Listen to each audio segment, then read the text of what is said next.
Halo semuanya, hari ini kita akan membahas masalah konsep aktivitas sumber daya manusia.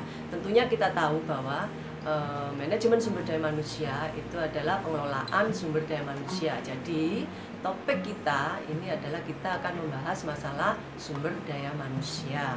Jadi kita nanti tidak akan bahas masalah-masalah yang lain seperti yang sudah kalian pelajari pada semester-semester yang lalu. Ada bidang manajemen, itu ada marketing, produksi, keuangan, dan sumber daya manusia. Nah, topik kita hari ini khusus untuk sumber daya manusia. Oke ya. Lalu nanti kita akan bahas mengenai sebenarnya apa itu manajemen sumber daya manusia. Lalu apa saja sebenarnya aktivitas yang dilakukan oleh manajer yang ada dalam sumber manusia, manajemen sumber daya manusia itu sendiri. Oke ya, sekarang kita akan masuk pada yang pertama, yaitu sebenarnya apa itu manajemen sumber daya manusia. Tentunya kalau kita tahu bahwa manajemen sumber daya manusia itu tadi sudah saya sebutkan adalah isinya adalah orang-orang. Jadi di sini orang yang ada dalam organisasi itu mempunyai tugas yang banyak sekali. Jadi di sini yang pertama aktivitas yang dilakukan adalah mulai dari memperoleh sumber daya manusia, lalu melatih sumber daya manusia, menilai sumber daya manusia, mengkompensasi karyawan karena karyawan juga perlu untuk diberikan imbal jasanya, dan juga untuk mengurus relasi tenaga kerja karena ada hubungan antar karyawan tersebut yang mana nanti dalam menjalankan aktivitasnya mereka juga harus bisa menjalankan aktivitas sesuai dengan kondisi yang ada. Lalu di dalam manajemen sumber daya manusia sendiri itu juga aktivitas yang lainnya, yaitu juga mengurusi masalah kesehatan dan keamanan kerja, yang mana tiap-tiap pekerjaan itu harus disesuaikan dengan konteks yang ada. Nah, organisasi harus menyiapkan kondisi yang memang benar-benar aman untuk tenaga kerja. Dan yang terakhir, organisasi juga harus menyiapkan atau memberikan keadilan untuk tenaga kerjanya. Nah, tentunya kita tahu bahwa untuk melakukan aktivitas itu mereka menjalankan kegiatan secara bersama-sama. Nah, kalau bersama-sama berarti intinya adalah dalam lingkup organisasi. Nah, kalau organisasi itu sebenarnya apa? Nah, organisasi itu merupakan orang-orang yang secara formal itu bekerja sama. Bekerja sama untuk apa? Untuk mencapai tujuan. Tentunya kita tahu bahwa apapun yang kita lakukan pasti ada tujuan akhirnya. Nah, tujuan akhirnya itu apa? Itu yang akan kita bahas. Nah, tentunya dalam organisasi itu sendiri harus ada individu-individunya. Yaitu tadi yang sudah saya katakan, yang pertama yaitu ada yang disebut sebagai manajer yang mengelola organisasi tersebut. Nah, sekarang pertanyaannya, siapa itu manajer?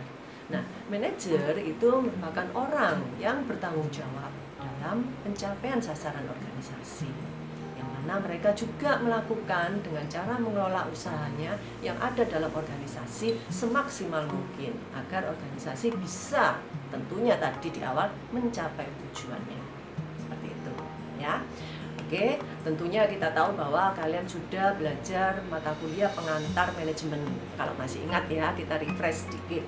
Nah, dalam pengantar manajemen tempo hari sudah kita bahas masalah fungsi-fungsi manajemen. Nah, fungsi-fungsi manajemen itu ada berapa gitu ya. Dulu ada yang bahas ada 4 Bu, ada 5 Bu, ada macam-macam. Oke lah, kita tidak mempermasalahkan itu. Karena kita tahu bahwa tiap-tiap ahli itu sudah punya definisi atau fungsi-fungsi yang sudah melatar belakanginya. Nah, sekarang kita tentukan atau kita ikuti saja karena kita belajar di sini, maka kita masuk saja dalam pengelolaan organisasi yang melibatkan dalam 5 fungsi manajemen. Kalian bisa lihat gambar di situ ya. Nanti kita bisa lihat di situ yang nanti akan saya kupas satu persatu. Istilahnya sebenarnya hanya refresh ini. Ya, kalian sudah dapatkan itu pada di mata kuliah pengantar manajemen. Nah, yang pertama tentunya kalau masih ingat kalian yaitu fungsi perencanaan. Nah, kalau perencanaan itu memang ada di awal. Karena kita tahu bahwa apapun bentuknya, apapun yang akan kita lakukan, pasti harus ada apa? Perencanaan atau istilahnya planning yang jelas. Nah, di sini sebenarnya apa yang harus kita lakukan? Kita bisa menentukan atau menetapkan sasaran, tujuan atau standar-standar, aturan-aturan yang akan berlaku di dalam organisasi. Lalu kita lihat yang kedua fungsinya yaitu pengorganisasian. Nah, tentunya kalau dalam pengorganisasian, dalam organisasi itu pasti ada pengelolaannya di situ. Nah, di sini bagaimana sih mereka memberikan tugas-tugas spesifik kepada setiap organisasi, setiap karyawan atau bawahan yang ada dalam departemen-departemen di dalam organisasi itu sendiri. Tentunya kita tahu bahwa organisasi tidak hanya mempunyai satu departemen saja, apalagi organisasi yang besar atau perusahaan yang besar. Itu pasti banyak sekali departemen-departemennya. Makanya di sini tiap-tiap orang itu harus punya tugas-tugas atau tanggung jawabnya di bagian-bagian tersebut atau departemen-departemen tersebut. Nah, kita masuk pada fungsi yang ketiga dari fungsi manajemen, yaitu penyusunan staf. Nah, di dalam penyusunan staf ini sebenarnya apa yang akan kita lakukan? Nah, dalam penyusunan staf ini itu adalah kita harus bisa menentukan orang-orang yang akan kita pekerjakan dalam organisasi. Nah, tentunya cari orang-orang yang tepat, yang sesuai dengan kapasitas yang ada, yang sesuai dengan pekerjaan yang nanti akan dia lakukan, agar hasil bisa maksimal. Fungsi yang keempat yaitu pengarahan atau kepemimpinan istilahnya. Nah, di sini apa yang dilakukan yaitu memberikan pengarahan atau motivasi untuk bawahan yang ada dalam organisasi agar mereka bisa melakukan organisasi semaksimal mungkin. Intinya adalah supaya mereka bisa melakukan kegiatan semaksimal mungkin. Nah, fungsi yang terakhir apapun bentuknya itu harus selalu ada pengendalian, itu fungsi yang kelima. Jadi kita supaya tahu atau agar kita tahu bahwa apa yang sudah kita lakukan itu apakah sudah sesuai dengan apa yang sudah kita katakan. Jadi di sini fungsi pengendalian itu adalah menetapkan standar. Nah, di sini bagaimana kita bisa membandingkan standar yang sudah dibuat dengan kinerja yang sudah kita lakukan. Nah, ini kita harus bisa lihat di situ. Apakah ada kenaikan ataukah ada penurunan? Nah, di sini ini fungsi pengendalian ini berperan. Nah, kalau seandainya ada yang tidak sesuai, maka dibutuhkan tindakan koreksi. Makanya kadang di fungsi kelima ini ada istilahnya yaitu evaluasi. Jadi harus ada evaluasi untuk segala suatu aktivitas kegiatan. Nah, dari kelima fungsi manajemen tersebut, tentunya kalau kita tahu bahwa di awal tadi saya katakan bahwa manajemen sumber daya manusia itu adalah mengelola individu atau orang-orang, maka kalau kita lihat dari 5 fungsi manajemen itu ada di fungsi ketiga yaitu penyusunan staf. Itu yang masuk dalam manajemen sumber daya manusia. Jadi manajemen sumber daya manusia itu masuk dalam fungsi manajemen yang ketiga, penyusunan staf. Oke ya, itu sekedar refresh saja mengenai fungsi manajemen. Nah, sekarang kita akan masuk pada manajemen sumber daya manusia itu sendiri.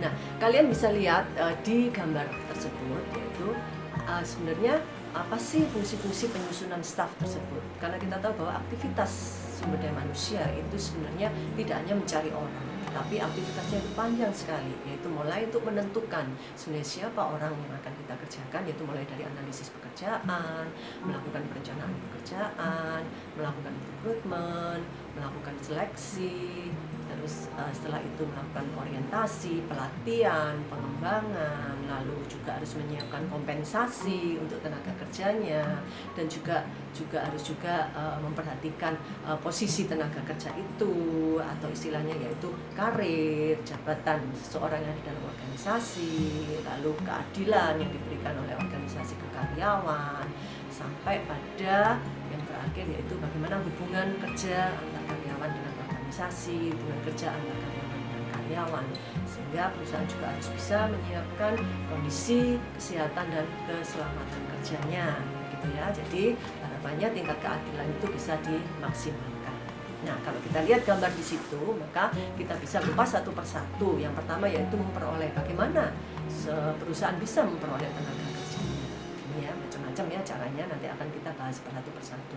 Nah, di gambar ini adalah topik-topik yang nanti akan kita bahas satu persatu per minggunya. ya untuk poin-poin tersebut. Nah, di sini saya jelaskan sekilas saja supaya nanti kalian bisa punya gambaran kira-kira nanti di topik itu apa yang akan dipelajari.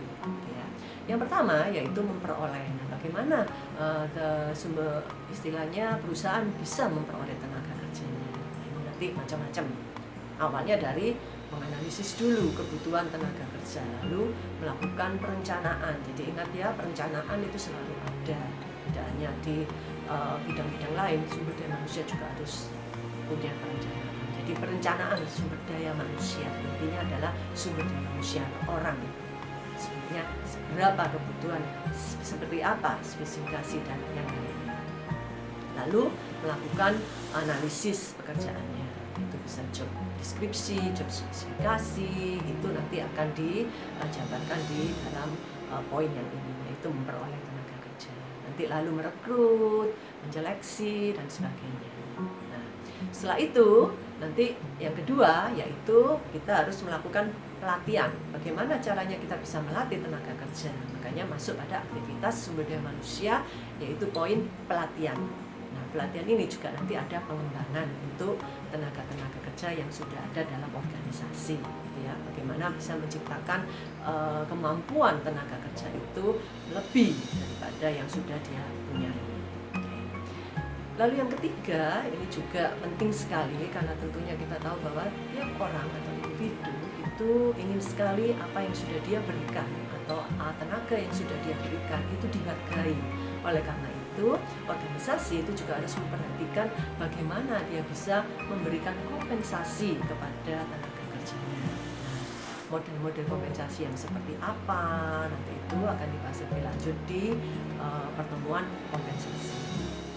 Nah, untuk aktivitas yang keempat tadi kompensasi, lalu kita masuk ke 5 yaitu bagaimana sumber daya manusia atau yang ada dalam organisasi itu bisa bekerja sama dengan tenaga kerja yang lain, tidak hanya tenaga kerja yang lain tapi juga dengan pimpinan yang ada dalam organisasi tersebut supaya mereka bisa melakukan kegiatannya semaksimal mungkin sesuai dengan kebutuhan organisasi ataupun target-target yang sudah ditetapkan. Nah, organisasi juga harus bisa masuk pada aktivitas sumber daya manusia yang ke-6 yaitu kesehatan dan keselamatan kerja. Tentunya praktek-praktek kerja yang dilakukan oleh organisasi itu juga harus memperhatikan kondisi dari tenaga kerja itu sendiri.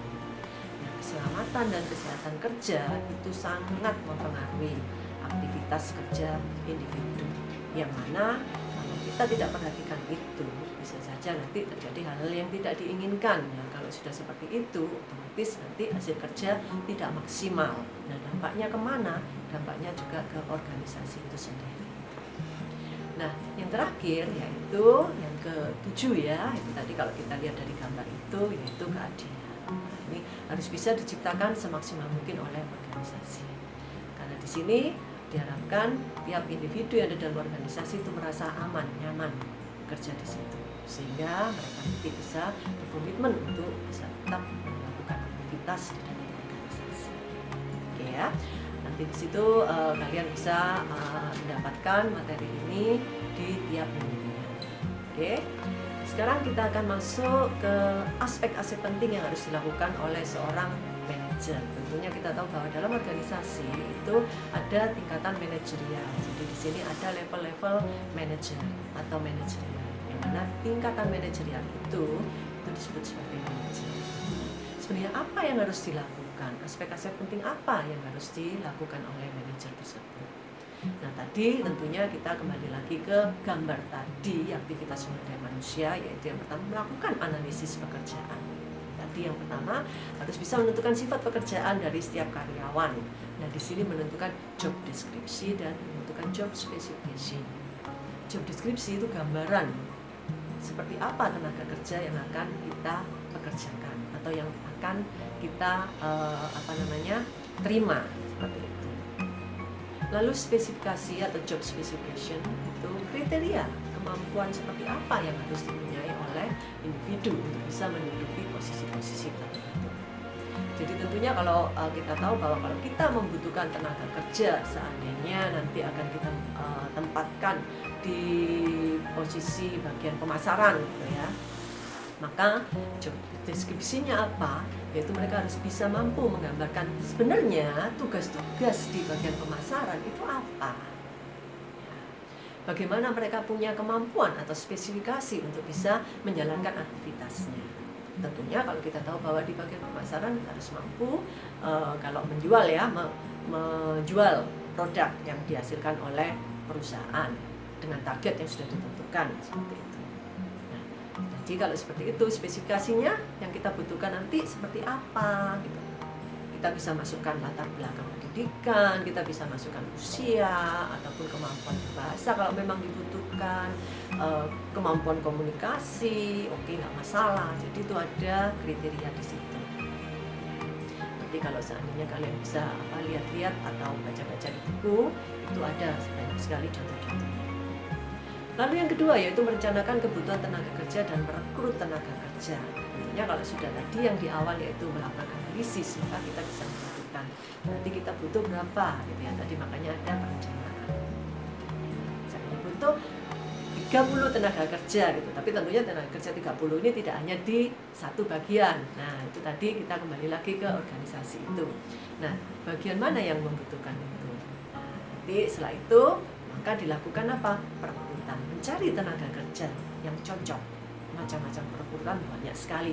Kita mungkin bahas di topik pertemuan berikutnya ya, nanti mungkin itu bagaimana bisa melalui media massa. Kalau sekarang ini masa-masa pandemi seperti ini ya, mungkin kita bisa melakukan online, karena dulu juga banyak sekali organisasi yang sudah melakukan dengan cara dengan email ataupun wawancara langsung juga melakukan email. Nah itu bisa online itu bisa.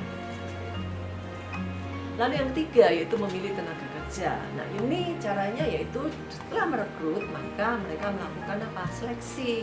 Jadi tidak hanya langsung dipilih gitu, tidak, tapi harus juga ada tahapan-tahapan seleksi, yaitu masuk pada bagian tenaga kerja yang ketiga. Nah tahapan seleksi ini panjang sekali sebenarnya, berdasarkan teori itu panjang, tapi sekarang kita tergantung lagi kebutuhan perusahaan. Perusahaan butuhnya cepat ataupun nggak butuh, sekarang saya masih coba mau cari aja gitu ya, untuk cadangan istilahnya seperti itu. Nah mungkin seleksinya sih agak lama kalau seperti itu. Nah prosesnya juga panjang dan biasanya butuh tim-tim untuk melakukan seleksi itu gitu ya. Itu dalam poin seleksi. Nah dari seleksi ini maka bisa ditentukan kira-kira siapa kandidat yang cocok atau yang sesuai dengan kebutuhan organisasi. Karena kita tahu tadi dari poin yang kedua tadi itu rekrut, otomatis bagaimana cara perusahaan bisa mencari tadi itu, banyak sekali lowongan-lowongan pekerjaan yang di-share, mungkin ya bisa dengan email, dengan sekarang ini media-media yang ada online dan sebagainya. Maka calon tenaga kerja itu banyak sekali yang mungkin ingin masuk ke perusahaan tersebut dengan menulis surat lamaran, mengirimkan surat lamaran. Bisa jadi apa yang sudah kita tentukan tadi, contohnya tadi saya katakan 30 orang yang kita butuhkan, ternyata lamaran yang masuk itu bisa saja sampai ratusan. Nah tentunya dengan ini kita nggak bisa menerima semua atau memilih langsung secara acak gitu ya. Caranya gampangannya aja ya, pelamar yang nomor 1 sampai 30 yang datang atau yang masuk duluan surat lamarannya saya langsung terima, nggak mungkin seperti itu gitu ya. Ini bukan undian istilahnya seperti itu, tapi ini harus benar-benar mencari orang yang cocok, yang tepat, karena nanti orang-orang tersebut kita bekerja dalam organisasi semaksimal mungkin untuk melakukan aktivitas seefektif mungkin. Harapannya bisa meningkatkan kinerja organisasi. Jadi benar-benar dipilih sesuai dengan kriteria yang sudah ditentukan tadi di job deskripsi dan job spesifikasi itu. Jadi kriterianya diperhatikan satu persatu. Makanya butuh apa tadi itu? Tim seleksi. Nah waktunya agak panjang. Nah setelah kita menentukan itu atau mengetahui kandidat-kandidat yang kita pilih atau cocok, istilahnya kita sudah nemu ya 30 orang itu tadi. Nah, apakah 30 orang yang sudah kita istilahnya terima itu apakah langsung kita pekerjakan? Tentunya ya ditempatkan di bagian-bagian yang sesuai dengan kebutuhannya tadi itu. 30 20 tadi saya katakan belum tentu di satu bagian, tapi mungkin di beberapa bagian. Nah, ditempatkan di beberapa bagian tadi itu. Nah, di sini pertama kali langkahnya itu harus dilakukan orientasi dulu mengenai kegiatan aktivitas di bagian-bagian tersebut. Kira-kira pekerjaan yang akan dilakukan seperti apa, hubungan saya dengan tenaga orang-orang yang ada dalam bidang itu seperti apa, dengan atasan saya bagaimana. Nah, ini harus diperhatikan. Karena kalau tidak, kita sebagai orang baru atau tenaga kerja baru bingung, biasanya kita baru masuk kaget. Ya, paling gampang aja ya, contohnya kalau kalian pada saat pertama kali masuk sebagai warga kampus ya, kalian pasti kan ada orientasi pengenalan dulu ya, istilahnya ya, kan pengenalan kampus, masih ingat nggak tempo hari itu? Nah, ini sama juga kalau kita bekerja juga ada orientasi di situ ya, untuk mengenalkan kondisi yang ada dalam organisasi itu sebelum kita melakukan aktivitas. Lalu setelah itu maka kita melakukan pelatihan untuk tenaga kerja itu, karena kita tahu bahwa pastilah tiap orang tadi sesuai dengan spesifikasi atau deskripsi yang ada yang kita butuhkan tadi. Tapi belum tentu nanti organisasi bisa sesuai. Mungkin ada kebutuhan-kebutuhan lain yang dibutuhkan, maka kita bisa memberikan tambahan pelatihan untuk tiap bagian-bagian tersebut. Tentunya pasti pelatihan-pelatihan itu tidak sama, karena tiap bagian itu membutuhkan juga tidak sama. Aspek berikutnya tidak kalah penting yaitu perusahaan juga harus menyediakan kompensasi atau menyiapkan kompensasi yang layak, yang adil untuk tenaga kerja. Tentunya ya, kenapa butuh kompensasi? Kembali lagi, kalau saya mau tanya, nanti mau bekerja, kira-kira mau nggak kalau nggak dibayar gitu. Tentunya pasti jawabannya nggak mau gitu kan. Mau minta gaji yang tinggi gitu ya. Mau tingginya seperti apa? Nah, tentunya tiap orang berbeda-beda, tidak sama. Nah, di perusahaan sudah menyiapkan kompensasi yang akan diberikan oleh tenaga kerjanya. Standarnya seperti apa, untuk tenaga kerjanya juga bagian seperti apa, bagaimana. Nah, ini sudah ada level-levelnya sendiri. Oke, jadi istilahnya balas jasa yang diberikan oleh perusahaan ke tenaga kerja, karena tenaga kerja itu sudah memberikan tenaganya untuk organisasi. Nah, itu ada balasannya, istilahnya memberikan kompensasi. Lalu di samping kompensasi itu ada bagian lagi yaitu insentif dan tunjangan. Tentunya dalam komponen kompensasi itu tidak hanya kompensasi berupa gaji saja, tapi ada juga komponen-komponen yang lain yaitu istilahnya insentif, tunjangan. Insentif tambahan penghasilan yang diterima oleh karyawan karena dia bisa melakukan aktivitas melebihi target yang sudah diberikan oleh organisasi. Tunjangan-tunjangan itu bisa diberikan oleh organisasi ke perusahaan, tunjangan hari raya yang umum ya seperti itu ya. Kalau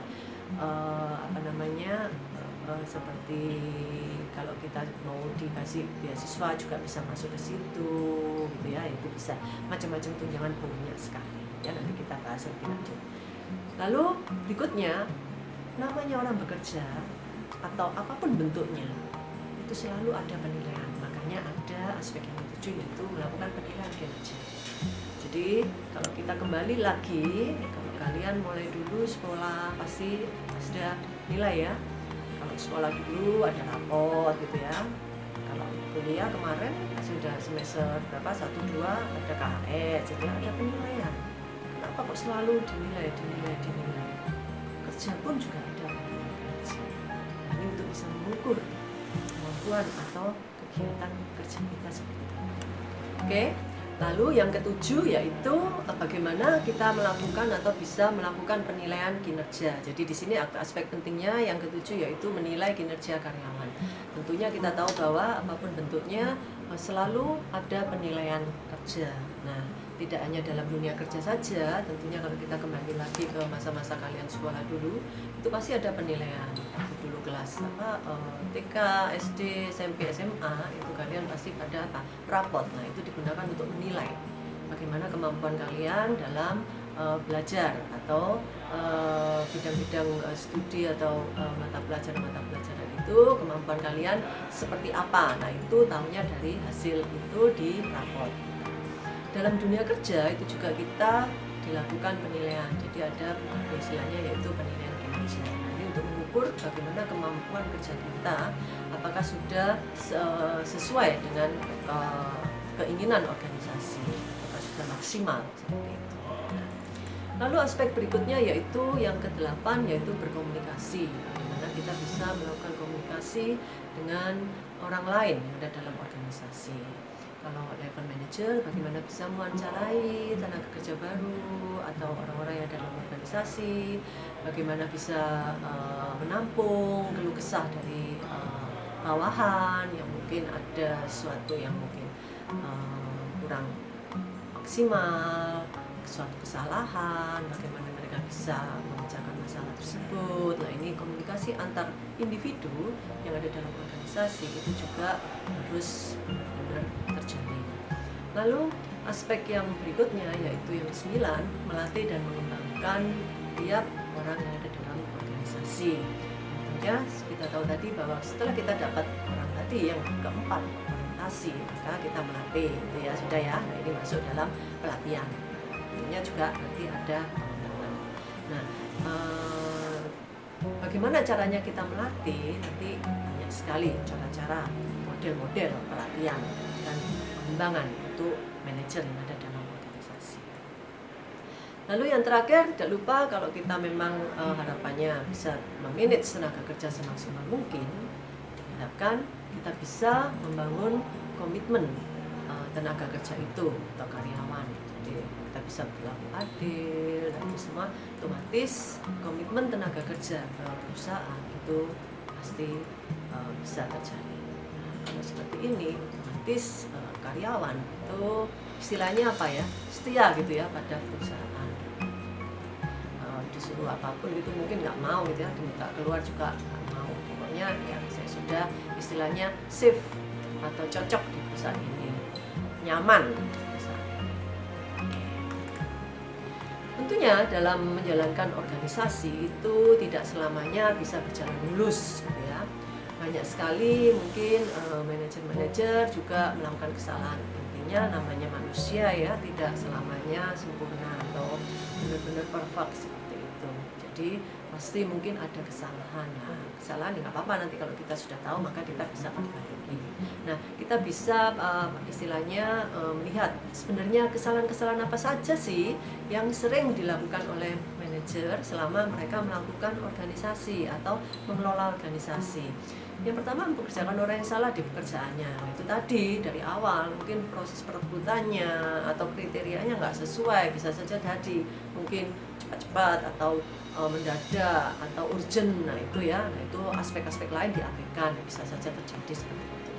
Terus ada perputaran tenaga kerja yang tinggi. Nah di sini ini juga sering terjadi juga karena mungkin tidak sesuai keinginan tenaga kerja untuk bekerja di situ, ataupun nanti ada juga kenapa gajinya seperti nggak sesuai yang diinginkan. Nah ini juga bisa terjadi. Terus bisa juga mempunyai tenaga kerja yang tidak melakukan pekerjaan dengan baik. Nah, kelihatannya sih pada saat dilakukan kemarin itu proses seleksi, wawancara, diterima, orientasi oke-oke aja. Tapi kita kan nggak tahu ya, namanya manusia. Setelah kita sudah masuk di situ, nah makanya tadi itu ada penilaian kinerja. Pentingnya di situ kita bisa melihat apakah sudah sesuai tidak. Nah mungkin mereka melakukan pekerjaan asal-asalan, seenaknya sendiri, nggak mau mengikuti aturan yang berlaku dalam organisasi, standar kerjanya tidak sesuai, selalu menurun. Nah ini juga tidak boleh, istilahnya seperti itu. Lalu buang waktu untuk wawancara yang tidak berguna. Jadi wawancara nanti sebenarnya harusnya ada intinya, poinnya apa ya yang mau ditanyakan, yang mau digunakan sebagai pedoman untuk melakukan wawancara tersebut. Lalu adanya tindakan diskriminatif di sini bisa saja terjadi. Karyawan buat onar, gitu ya. Otomatis perusahaan nanti yang jadi masuk masalah ranah hukum, bisa saja terjadi seperti itu. Terus ada konvensi-konvensi yang mungkin tadi saya katakan, kenapa ada keluar masuk tenaga kerja. Nah ini mungkin bisa saja gaji yang mungkin mereka rasa tidak sesuai. Loh sudah masuk, kok gajinya rendah ya, teman saya di perusahaan lain barusan masuk kok dapatnya sekian ya. Nah ini tentunya masalah gaji memang sudah ada kesepakatan di awal ya pada saat kita masuk dalam organisasi. Terus kurangnya pelatihan. Nah manajer kadang juga tidak memberikan pelatihan yang maksimal gitu ya, sesuai dengan departemen yang ada dalam organisasi tersebut. Kebutuhannya apa? Nah, kalau memang pelatihan diberikan tidak sesuai dengan kebutuhan, ya mungkin hasilnya juga nggak maksimal gitu kan. Nah, bisa saja juga melakukan praktek tenaga kerja yang tidak adil, ada yang apa namanya tidak kesesuaian, lalu juga bisa istilahnya saya suka dengan si A, saya tidak suka dengan si B, nah seperti itu. Nah, dari kesalahan-kesalahan ini sebenarnya diharapkan manajer itu dapat menghindari kesalahan tersebut. Intinya, inginnya apa? Inginnya supaya organisasi bisa berjalan dengan baik. Jadi harapannya selama melakukan aktivitas ini, manajer bisa melakukan dengan semaksimal mungkin. Nah, kesalahan-kesalahan itu diharapkan bisa diminimalkan. Nah, kalau itu sudah diminimalkan, nah namanya nanti organisasi bisa berjalan dengan baik atau maksimal dalam menjalankan aktivitasnya. Nah, sekarang kita bisa masuk dalam konsep dasar human resources, yaitu mengelola orang-orang untuk bisa mendapatkan hasil melalui orang lain. Tentunya ada dua hal yang bisa disebutkan, bisa berhasil ya, dan bisa gagal. Gagalnya tadi mungkin ngerjakan orang yang nggak pas, atau istilahnya yang salah gitu ya, salah kok rasanya nggak enak ya informasinya, yang kurang pas dengan keahlian atau keterampilan mereka, kurang motivasi bawahan. Karena kadang juga ingin dimotivasi ya untuk dapat melakukan aktivitas dengan baik. Jadi akhirnya hasilnya nggak maksimal, makanya bisa gagal. Individu yang ada dalam organisasi tidak bisa melakukan kegiatan. Bisa saja mengolah orang-orang tersebut berhasil, karena mereka punya keahlian untuk bisa merekrut orang-orang yang tepat, yang mana nanti orang-orang itu akan kita pekerjakan sesuai dengan pekerjaan yang tepat juga, jadi sesuai dengan kondisi orang tersebut. Kalau kita melakukan pekerjaan sesuai dengan keinginan kita, keahlian kita, maka otomatis kita akan melakukan semaksimal mungkin. Hasil kerja kita juga bisa bagus atau optimal. Bisa berhasil juga karena ada motivasi yang tinggi, ada penilaian yang istilahnya adil, dan bisa mengembangkan bawahan. Jadi bawahan diberikan istilahnya kesempatan untuk bisa melakukan atau mengembangkan dirinya, memperoleh keahlian-keahlian yang baru lagi untuk dirinya, sehingga dia mempunyai kemampuan-kemampuan yang lebih, yang mungkin bisa mendukung lagi kegiatan aktivitas pekerjaannya. Jadi di sini kalau kita bisa simpulkan bahwa kesuksesan organisasi itu pastinya didukung oleh orang-orang yang ada dalam organisasi tersebut. Oleh karena itu harapannya orang-orang yang dalam organisasi itu bisa melakukan aktivitas semaksimal mungkin. Jadi istilahnya adalah yang berhasil itu tadi, gitu ya. Karena kita tahu bahwa tanpa orang-orang itu maka organisasi tidak akan bisa berjalan. Ya. Oke, kita akan lihat di sini.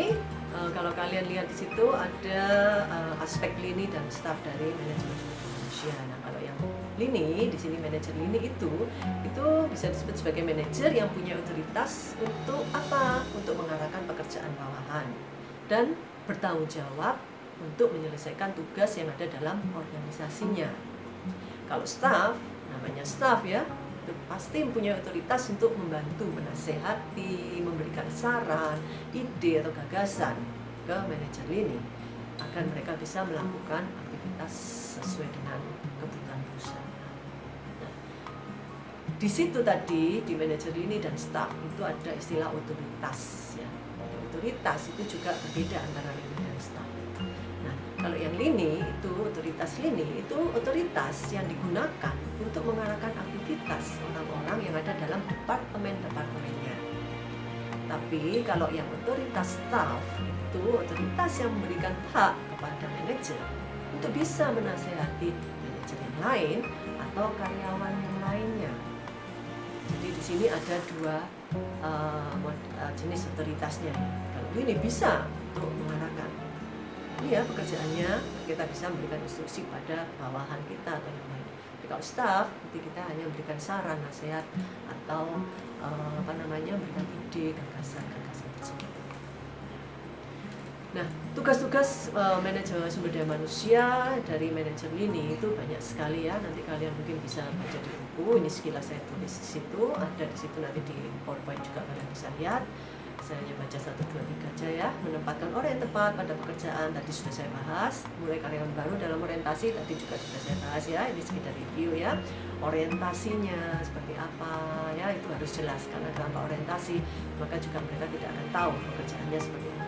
Melatih karyawan baru, bisa meningkatkan kinerja setiap orang yang ada dalam organisasi. Kerjasama itu yang penting juga ya, dan meningkatkan hubungan kerja agar hubungan kerja dengan rekan yang ada bisa lancar. Terus harus tahu kebijakan prosedur perusahaan, bisa mengendalikan biaya tenaga kerja, bisa mengembangkan kemampuan setiap orang, terus bisa menciptakan atau mempertahankan moral yang ada di tiap-tiap departemen yang ada dalam organisasi, dan juga melindungi kesehatan atau kondisi fisik yang ada dalam organisasi. Kondisi fisik karyawan, kesehatan karyawan itu juga harus diperhatikan. Nah, yang terakhir yang akan saya bahas yaitu tugas dari manajer sumber daya manusia itu sendiri, yaitu di sini manajer sumber daya manusia itu melaksanakan 3 fungsi yang berbeda, yaitu yang pertama fungsi lini, fungsi koordinasi yang kedua, dan yang ketiga fungsi staff. Yang fungsi lini itu manajer sumber daya manusia itu bisa mengarahkan segala suatu aktivitas orang yang ada dalam departemen-departemennya. Tadi lini masih ingat ya yang di atas tadi ya, yang sudah kita bahas. Yang kedua, fungsi koordinasi itu manajer sumber daya manusia itu mengkoordinasikan aktivitas-aktivitas yang dilakukan oleh tiap-tiap individu. Jadi harus ada koordinasi yang jelas sehingga nanti pekerjaan yang dilakukan itu bisa dilakukan. Yang ketiga yaitu fungsi staff, yaitu manajer sumber daya manusia itu bisa membantu dan menasehati manajer lini, karena tentunya kita tahu bahwa mungkin ada sesuatu yang mungkin butuh pertimbangan atau butuh ide atau butuh saran. Nah, ini juga merupakan tugas dari manajer sumber daya manusia untuk bisa mengcover itu semua. Ya. Nah, tadi otoritas lini, otoritas staff sudah kita bahas. Nah, sekarang ada satu yang sini muncul yaitu koordinasi, yaitu fungsi koordinasi itu merupakan fungsi atau otoritas dari fungsional, itu di mana otoritas yang memastikan bahwa manajer lini itu menerapkan kebijakan dan praktek sumber daya manusianya yang ada dalam perusahaan. Nah, tentunya kalau kita tahu bahwa apa yang sudah kita pelajari tadi dari awal, aktivitas sumber daya manusia, konsep dan aktivitas sumber daya manusia itu adalah topik-topik yang akan nantinya kita akan bahas satu persatu di tiap minggu-minggunya. Ya, jadi tadi saya cuma memberikan gambaran saja secara sekilas topik-topik yang akan kita bahas di tiap minggunya. Untuk hari ini topik saya rasa cukup sekian. Nanti akan kita lanjut lagi di topik berikutnya. Oke, terima kasih. Sampai ketemu lagi di minggu berikutnya. Salam.